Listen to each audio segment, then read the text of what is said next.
Morgane, comment ça va? Bonjour. Tu as tout à fait récupéré de ta petite frayeur au genou? Ouais, complètement.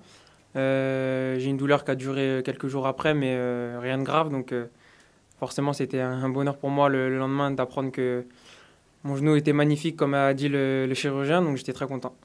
Tu peux nous raconter ces moments d'angoisse un petit peu que tu as vécu, le soutien que tu as reçu évidemment du club, de tes proches? Ouais, j'ai reçu beaucoup de messages des supporters, même des personnes du club. Ça m'a beaucoup touché. Je ne m'attendais pas à avoir autant de messages, positifs surtout. Mais comme j'ai dit, dès le lendemain, j'ai rassuré tout le monde et je me suis rassuré moi-même. Tu as eu peur quand même, non? On a l'impression que tu as vu sortir du terrain. Ouais, Vraiment peur, hein. ouais, j'ai eu peur parce que, en plus, j'ai entendu un petit bruit, donc ça m'a pas rassuré. Mais de là à penser que c'était comme il y a 3 ans, non, parce que j'avais pas la même douleur. Et mais après, voilà, sur le coup, c'est le foot. Si on joue tous les matchs avec la peur de se blesser, on joue plus au foot. Donc tout ça, c'est oublié maintenant. Par exemple, tu prends un coup contre Monaco aussi à un moment, il n'y a pas d'appréhension. Non, pas du tout. Franchement, pas du tout. Je suis à 100% bien dans ma tête. Après, on prend toujours des coups, mais c'est normal, c'est le foot. Comment on passe d'un match contre le champion en titre un match contre la Lanterne Rouge? Bah, je pense que c'est ce qui fait notre force sur les derniers mois. C'est qu'on arrive à se motiver tous, que ce soit contre la Lanterne et le Rouge ou contre le haut du tableau. Et c'est ce qui fait notre force, c'est que tous ces matchs-là, on les joue de la même façon, à 100% avec une grande concentration. Et on peut voir qu'on est régulier. Ça fait 18 matchs enfin, sur les 18 derniers matchs, on a perdu une fois. Donc cette stat-là résume tout, quoi. C'est votre supériorité par rapport à la saison dernière où vous aviez perdu à Metz, vous aviez eu du mal à domicile contre Dijon? Ouais, c'est vraiment une force cette année, c'est notre régularité. Comme j'ai dit, on arrive à enchaîner tous ces matchs-là. Et c'est pour ça qu'aujourd'hui, on est en haut du classement. Quand on parle de lanterne rouge, Metz n'a pas vraiment la tête d'une lanterne rouge depuis un mois et demi après le changement d'entraîneur. Ils sont quand même, je crois qu'ils viennent de marquer 13 points sur 18 possibles. C'est une équipe qui va beaucoup mieux. Ouais, ça va pas être le même match qu'à l'aller. C'est une équipe qui a un autre visage. En plus, je connais bien le coach qui est à la tête de cette équipe et je sais qu'il est capable de faire de belles choses sur des matchs comme ça. Ça sera à nous d'être vigilants, de bien observer Metz et leurs points forts sur ces derniers matchs pour arriver à les contrer et gagner ce match. Est-ce qu'on peut finir deuxième du championnat sans jamais réussir à battre les concurrents directs? Je pense. Si on gagne tous nos matchs et qu'on fait match nul contre nos concurrents, on sera deuxième. Parce que justement, c'est la régularité qui va faire la différence. Gilles? Et justement, mis à part cette régularité que tu as évoquée, sur quels autres détails ça peut se jouer?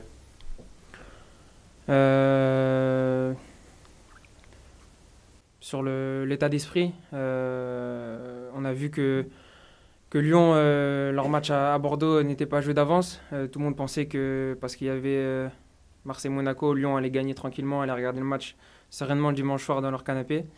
C'est pas ce qui s'est passé. Donc c'est un message pour toutes les équipes qui sont en haut, c'est que rien n'est fait. Et les points, il faudra aller les chercher, ils ne tomberont pas du ciel, quoi. Mais c'est pas usant de faire un bon match contre Paris, de faire un bon match contre Lyon, de faire un bon match contre Monaco et au final de prendre 2 points? Bah si, forcément. Encore dimanche, on avait envie de gagner. On a tout mis dans ce match pour gagner, mais il y a aussi une équipe en face qui est là, qui résiste et qui produit aussi du jeu. Maintenant, je pense que si on avait un peu plus cadré nos frappes et concrétisé nos occasions, on aurait gagné ce match. Mais voilà, c'est le football. On va travailler encore plus dur pour les prochaines échéances qui arrivent. Mais les gros matchs aussi vont être importants. Romain? Et sur tes dernières sorties, si on accepte le match des finales, tu joues souvent un peu plus bas sur le terrain à côté de Gustavo. Comment tu vis cette nouvelle position et cette entente avec le Brésilien? Bah, très bien. C'est un poste que j'aime bien aussi parce que je peux défendre, je peux attaquer. En plus, Luis est quelqu'un qui est plus défensif que moi et qui me place beaucoup sur le terrain, qui m'aide beaucoup. Après, le match de dimanche, j'ai aussi joué la deuxième mi-temps plus haut, donc c'est à moi de m'adapter en fonction d'où le coach me place. C'est pas dur justement d'avoir plusieurs postes à gérer. On t'a même vu jouer ailier cette saison. On sent qu'on a du mal à te fixer vraiment un poste quand même. Ouais, c'est sûr, j'ai été pas mal tramallé, mais Plus les matchs avancent, et mieux j'arrive à gérer ça, à changer de poste en cours de match. Donc c'est une force pour moi. Oui. Personnel, ça fait 1 an que tu es à Marseille maintenant. Comment tu vis ta première année? Très bonne, très positif.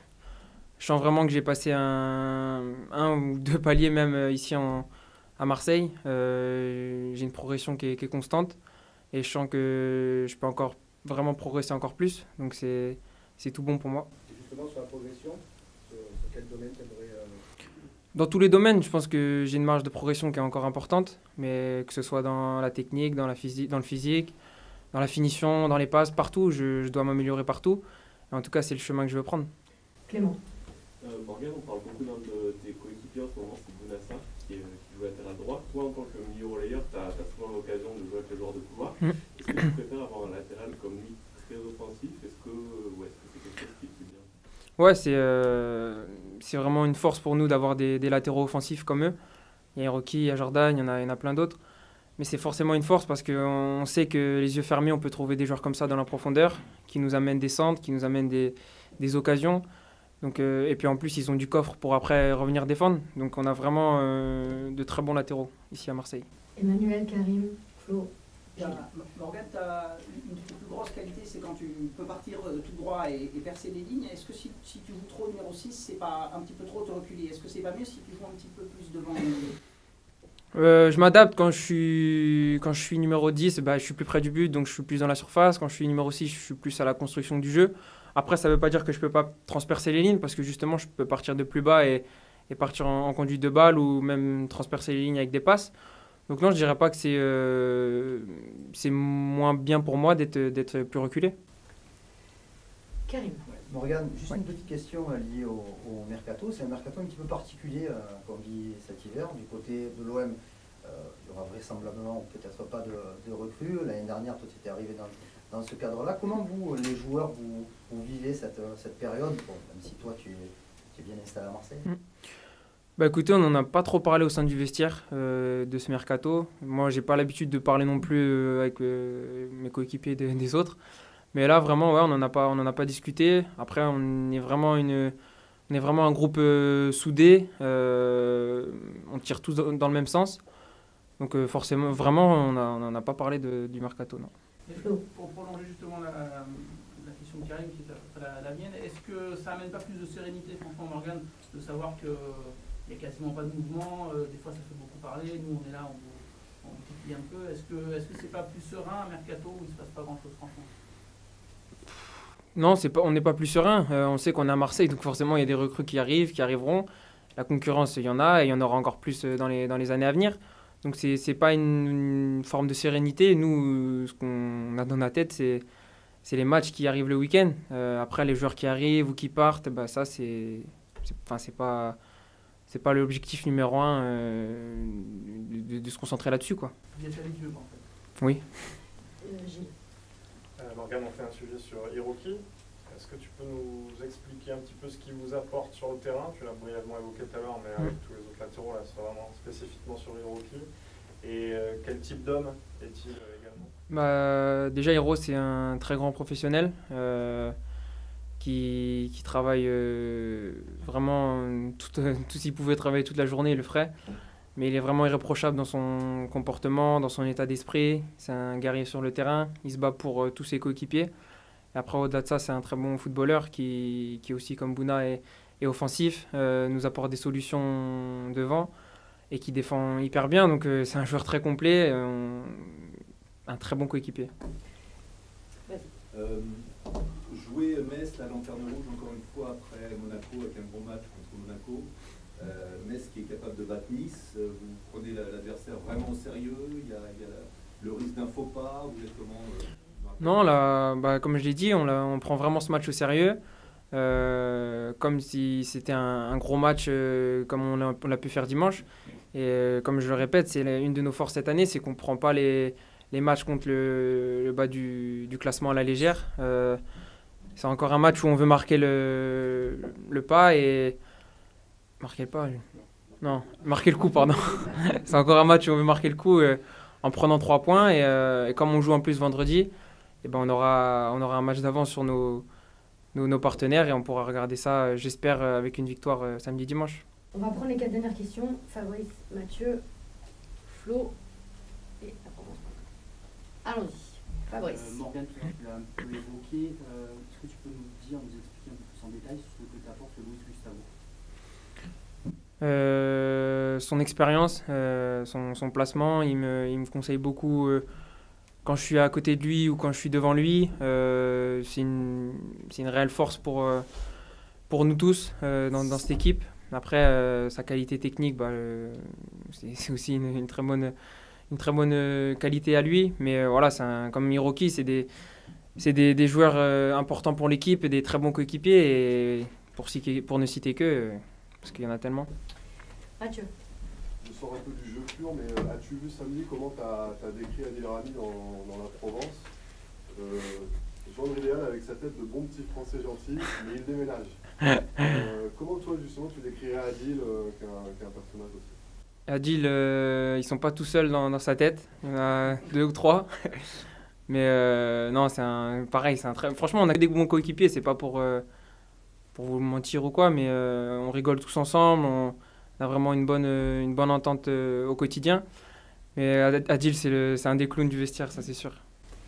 Flo. Ouais, Morgane, tu sens cet effectif taillé pour lutter sur tous les tableaux là, parce que là vous avez eu 5 jours, c'est presque un exploit à préparer Metz, mais vous allez enchaîner vraiment sérieusement. Tu sens que vous êtes taillé ou vous allez tirer la langue? Non, pas du tout. On a un staff qui fait du bon travail, les préparateurs aussi. On est vraiment bien physiquement et je pense que ça se ressent sur le terrain. Et par rapport aux autres équipes, on est vraiment habitué à jouer tous les 3 jours. Même moi personnellement, mon corps s'est réellement habitué à jouer tous les 3 jours. Donc je pense que tout le monde est apte pour ce marathon qui nous attend. Merci beaucoup. Merci. Bonne soirée. Bonne journée. Voilà. Bonjour. Dans quel état sont tes troupes? Est-ce que tu as des blessés, des retours? Toujours Certic à ma vie, forfait pour ce match-là. Les autres, ça devrait aller, même si Lucas Ocampos a eu une petite alerte, mais ça va mieux. L'alerte du dernier match, qui a continué quelques jours. On va voir, on est au jour le jour, on espère pour la coupe, mais on verra. Pour l'instant, c'est Metz et c'est sans lui. Karim. Bonjour Rudy, si Bonjour. on considère que le match nul est une petite déception contre Monaco, comment s'est passée la semaine? Est-ce que tout le monde a... Semaine studieuse à partir de mardi, on leur a laissé lundi pour récupérer, parce que je pense qu'avant un moment, on aura du mal à leur laisser des jours de récup. Donc on a un triptyque là à affronter, vendredi, mardi, vendredi. Ça commence Metz chez nous. Voilà, on sait qu'on reçoit la lanterne rouge et qu'on se doit de prendre 3 points.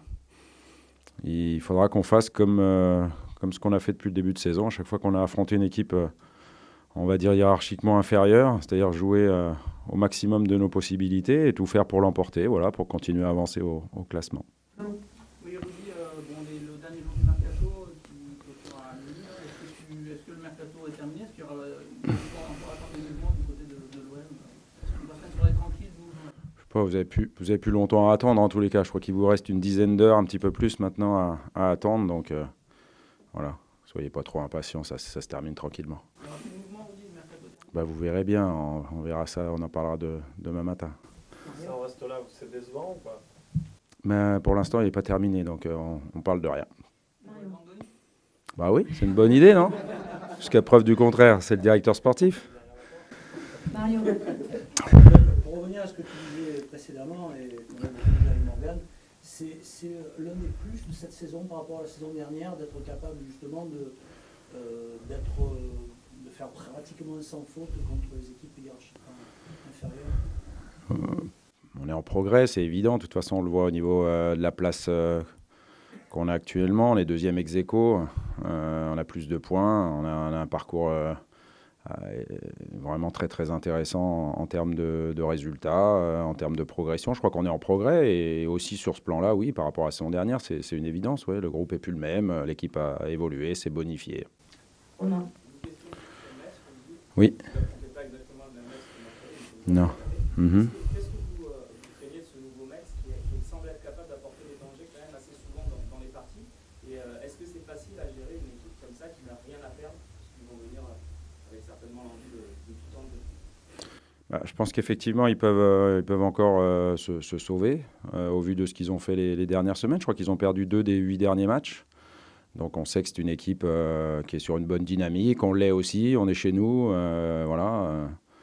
On sait qu'on n'affrontera pas la même lanterne rouge qu'au match aller. Mais encore une fois, on n'a pas le choix. On sait que c'est un match piège, mais on est prévenu. Donc à nous d'être à notre maximum et de continuer à faire respecter ce genre de hiérarchie. Voilà, il ne va pas y avoir de problème de passer à jouer le champion de France chez nous, à jouer une équipe moins bien classée. Il faut, comme l'a dit Morgane, je crois à chaque fois, il faut donner le maxi et ça se passera bien seulement dans ces conditions-là.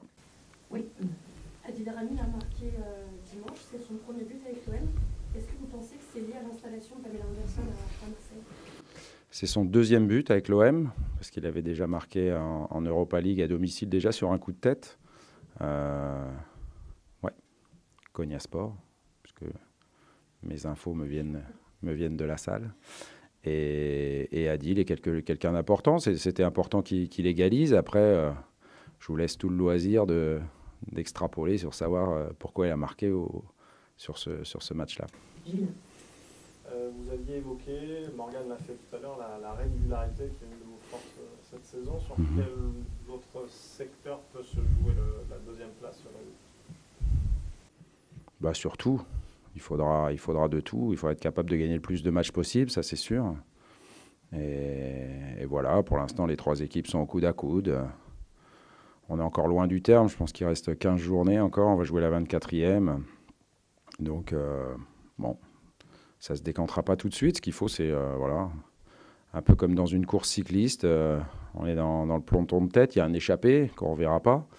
Mais il faut rester dans le peloton de tête le plus longtemps possible. Et on verra dans le sprint final et si on est capable d'être les premiers de ce peloton de tête. On verra bien. Pour l'instant, on en est loin. Oui. Par rapport à cette course au podium, Morgane, il a mis en avant cette espèce d'esprit d'équipe, cette bonne camaraderie qu'il y a entre les joueurs. Est-ce que ça peut être une force par rapport à d'autres équipes comme le PSG, comme Lyon, comme Monaco, il peut avoir peut-être des tensions? Je vais vous donner un bon titre, mais ce n'est pas la première fois que je l'utilise, cette formule-là, et les joueurs le savent. Moi, une équipe barbecue, ça ne m'intéresse pas. Par contre, il faut que sur le terrain, les gars mettent les affinités qu'ils ont en dehors sur le terrain, sur l'entraide, sur le mental, sur le fait d'être costaud, sur le fait de jouer en équipe, et ça, on l'a. Donc c'est sûr que je suis d'accord sur le fait que ça dérive du fait qu'en dehors, ils s'entendent bien, mais c'est surtout parce qu'ils travaillent sérieusement, ils savent faire la part des choses entre blaguer, rigoler et être sérieux quand il le faut, et puis on le leur rappelle quand c'est nécessaire. Mais oui, c'est important qu'il y ait des affinités. Après, trop d'affinités entre certains, ça crée des clans, mais ce n'est pas du tout le cas de ce groupe-là. Donc tout le monde parle avec tout le monde. Voilà, vous avez eu les informations d'Adil Rami en détail, donc je ne reviens pas là-dessus. Justement, la contre-Metz, vous rejouez avec tout le monde. Oui. Vous aimez ça? Est-ce que c'est encore une moyenne de la... Pour l'instant, ça nous réussit bien, donc il faut être capable, encore une fois, de s'appuyer sur ce qu'on a fait les matchs d'avant. Ça fait 2-3 fois qu'on joue avant tout le monde et qu'on est capable de gagner, mettre la pression sur les poursuivants. C'est comme ça, on a un calendrier étalé sur 3 journées, vendredi, samedi, dimanche. On a beaucoup joué dimanche soir les derniers, on rejouera encore bien évidemment dimanche soir les derniers. On connaît les 2 situations. Encore une fois, il suffit de se concentrer sur son match et tout faire pour le gagner, et puis après on peut regarder les autres. Est-ce que c'est possible de finir 2e sans battre les concurrents directs, ou à un moment donné, il faudra battre Lyon, battre Monaco, battre le PSG? On a perdu à Monaco, on est devant eux. On a perdu à Lyon, on est à égalité avec eux. Donc ça suffit à répondre à la question. Après, je pense qu'on a démontré, notamment cette saison, puisque l'équipe est différente, qu'on était en progrès aussi sur ces matchs-là, que ce soit les matchs Lyon là-bas, Paris chez nous, ou Monaco chez nous. On a montré qu'on était à la hauteur de ces rendez-vous-là. Maintenant, si on est capable de gagner les prochains matchs de confrontation directe, ça fera des points de plus, ça c'est sûr. Oui. Est-ce que tu es d'accord si on dit que Valère Germain a fait son meilleur match contre Monaco? Et est-ce que maintenant sa saison est totalement lancée, après des hauts et des bas? C'est le propre d'un buteur, le propre d'un attaquant. Quand il marque, il est mieux, mais on sait que Valère, depuis le début de saison, non seulement il a marqué au début, et après, quand il a moins marqué, il est quand même très utile à l'équipe, il participe au jeu. Voilà, maintenant, quand on lui demande de finir nos actions, comme c'est le cas en ce moment, c'est vrai qu'il est, il est plus agréable pour lui comme pour nous de finir, donc il se sent bien, il est épanoui. Et puis encore une fois, il ne pourra pas jouer tous les matchs qui restent jusqu'à la fin de saison. Donc on aura besoin de Kostas Mitroglou et de Clinton G, évidemment. Et je les trouve de mieux en mieux aussi à l'entraînement. Tu penses que c'est son meilleur match? Je sais pas, c'est l'un de ses meilleurs, on va dire comme ça. Ouais, c'est bien. Une question Naclato aussi. Est-ce que, on sait que ces dernières heures, c'est aussi propice auprès de certains jeunes joueurs. Oui. Est-ce qu'il y a des portes ouvertes quand même pour certains éléments qui n'ont quasiment pas de temps de jeu dans ton effectif, ou tu veux vraiment garder même les jeunes, tu veux les garder sous pression avec toi dans le jeu? Non, on a besoin d'eux surtout. Donc, non, ils bougeront pas, ils seront là. Ouais. On fait un sujet sur Hiroki. 2 questions, si vous permettez. La première. C'est déjà une de trop, mais allez-y. Quel type d'homme est-il et que vous apporte-t-il? On ne sait pas, il dit rien. Il parle pas la langue, on ne sait pas, il dit rien. Je peux pas vous répondre. Toujours pas? Mais si. Non, mais qu'est-ce que vous voulez que je dise? Vous savez tout sur Hiroki, hein. Vous savez mieux que moi. Voilà. Joueur compagnon fantastique, joueur de devoir, joueur en progrès. Voilà, tout le monde l'adore, moi le premier. Donc voilà, il faut que j'apprenne le japonais, c'est tout. Sinon, ça va bien. Vous disiez souvent qu'il devait apprendre à avoir un peu plus de vis parce qu'il avait un peu cette Il commence à s'européaniser, ouais. Pas toujours dans le bon sens, mais il commence un peu, ouais. Oui, Rudy, est-ce que tu attends plus de Dimitri dans les gros matchs? Parce que c'est vrai que les projecteurs se sont braqués sur ces matchs-là contre les concurrents directs. Est-ce que tu en attends plus? Tu étais un peu déçu par cette prestation? Non, il marque des buts, il fait des passes décisives depuis quelques semaines, là, où il est revenu de blessures et du coup, il enchaîne maintenant et il est de plus en plus efficace. C'est quand même ce qu'on lui demande à lui comme joueur important d'être décisif et il l'est. Il a fait marquer Valère sur son coup franc. Voilà, il a fait une belle deuxième période à un poste où il y en a beaucoup qui disent que normalement, il ne peut pas jouer là. Il a bien défendu sur le latéral droit de Monaco. Voilà, il est plus qu'important. C'est le capitaine. Lui aussi ne pourra pas jouer tous les matchs, mais quand il est là, on est plus fort. Voilà. Tu disais d'avoir aimé à gauche. Il y a une possibilité de le voir encore plus à gauche? Ça ne change pas, ça. De toute façon, je ne vais pas changer d'avis là-dessus. Pour moi, il peut jouer à l'un des 3 postes derrière l'attaquant. Donc, même à droite, il peut jouer, il n'y a pas de souci. Pour revenir sur votre nouvelle supportrice numéro 1. Ah, on fait un sujet avec mademoiselle, alors. 2 choses, sérieusement. Est-ce que donc, comme elle s'installe à Marseille, enthousiasmée par le jeu olympique de Marseille, elle s'installe à Marseille, donc selon la Provence. C'est ironique, ça, non? Je dois le prendre comment? C'est ironique, ça? Non, c'est... Donc, est-ce que vous avez eu l'occasion d'être présenté? Et justement, qu'est-ce qu'une star internationale de son niveau, ça peut apporter en termes, je ne sais pas, de notoriété ou sur ses joueurs de femmes, je sais pas. Votre question est longue, ma réponse va être courte. Je ne sais pas quoi dire, je ne sais pas quoi répondre à ça. Peu importe, je ne vois pas ce que ça apporte à la conférence de presse d'aujourd'hui. Voilà. Adil, il a sa vie privée, et moi je ne rentre pas dans la vie privée des gens, parce que c'est comme ça qu'on doit faire quand on est respectueux. Donc c'est une star internationale qui est plus connue dans le monde entier que tous les joueurs de l'OM réunis. Est-ce qu'une star comme ça peut apporter quelque chose au club? Je ne sais pas, vous serez assez grand pour répondre tout seul à votre question, il n'y a pas de problème là-dessus. Allez, Romain. Il y a quelques jours, quelques semaines, de vouloir garder Rolando. Ouais. Dans les discussions, parce qu'on a l'impression que ça traîne et qu'il risque de partir à la En Denise ou Bizarreta. Non, mais sérieux? Bah oui, tant pis. Ouais, non, ça va. Une question sur Mamadou Niang, on l'a vu hier. Ah, c'est bien, je voulais lui envoyer un texto, je vais le faire publiquement, de le remercier. Je vais remercier Mamadou, déjà je suis ce qu'il fait. Chez notre voisin, dans notre ville, et puis le remercier sur ce qu'il a dit aussi sur Kostas Mitroglou, parce que c'est important d'avoir l'avis d'un grand attaquant, et sur le fait qu'effectivement, c'est important de supporter chaque joueur de notre effectif pour le mettre dans les meilleures conditions possibles, et pour aider un joueur étranger à s'adapter. Donc voilà, il a dit des belles choses, et je l'en remercie. Non, mais c'était important que que je m'économise un SMS. Comme vous le suivez, qu'est-ce que vous pensez de ses débuts en tant que coach et coach adjoint? Bah, j'ai pas eu l'occasion d'aller voir les matchs, donc je peux pas en dire plus par rapport à ça. Il faut vivre avec les gens pour pouvoir s'exprimer de manière objective et juste. Vous parlez de Kostas Mitroglou, vous avez posé la question après le match, il a été applaudi à son entrée contre Monaco. Est-ce que vous en avez parlé lui? Est-ce que voilà, il vous fait plaisir? C'est peut-être un virage?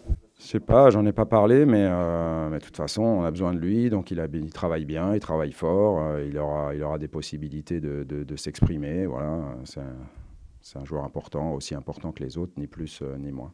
Oui. Est-ce qu'il vous manque du matériel depuis que le centre d'entraînement a été cambriolé?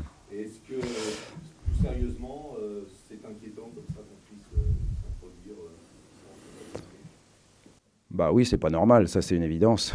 C'est absolument anormal, mais encore une fois, c'est pas moi qui m'occupe de ça, donc il y a des gens qui sont chargés de ça qui sont en train de faire le nécessaire.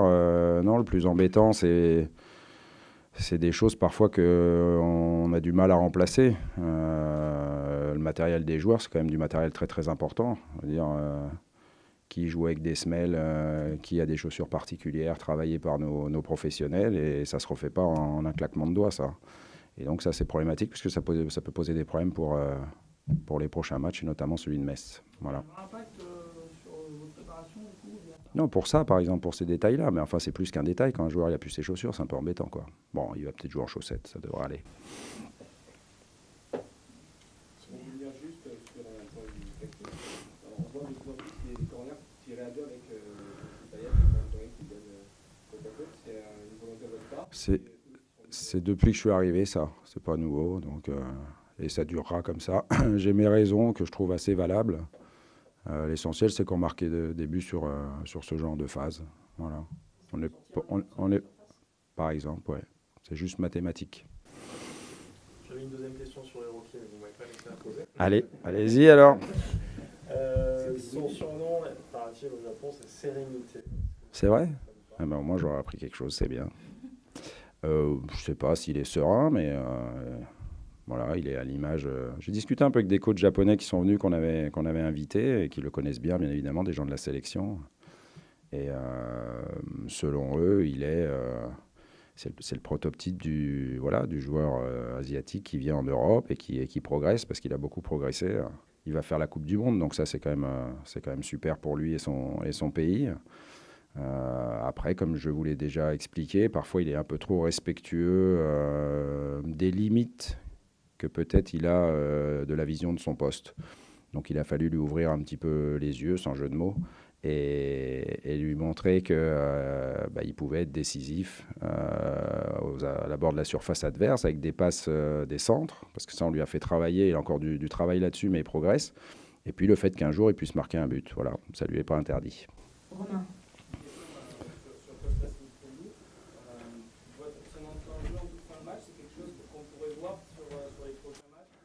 Bah, même son entrée en jeu en début de match, ouais, au départ du match. C'était un coup tactique que vous avez tenté, vous pouvez nous raconter ces 2 dernières minutes? Bah, on a un corner, Costa c'est bon de la tête, donc, sauf qu'on a pu mieux frapper ce corner-là. Mais bon, c'est tout, il aura d'autres occasions de se mettre en évidence sur plus de temps. Voilà, Valère a fait un très bon match, il avait marqué, il avait le pied chaud, il pouvait rester aussi jusqu'au bout. Pour marquer un 3e but. Ce qui nous a manqué contre Monaco, c'est ça, c'est de cadrer plus et de mettre un 3e but, parce qu'on a eu les opportunités. Nico, toi, évidemment sur l'accueil qui va être réservé à son entraînement, parce que psychologiquement pour lui, ça va être important de sentir que dans son jardin, quelque part, il n'est pas encore aussi décrié. Bien sûr que c'est important, c'est pas important, c'est fondamental. C'est très très important, c'est ce que je vous disais. Chaque joueur de l'Olympique de Marseille, du plus jeune qui commence au plus ancien expérimenté, on a toujours besoin du soutien et de l'amour du public. On est plus fort évidemment avec ces conditions-là, ce contexte-là. Merci à tous. merci.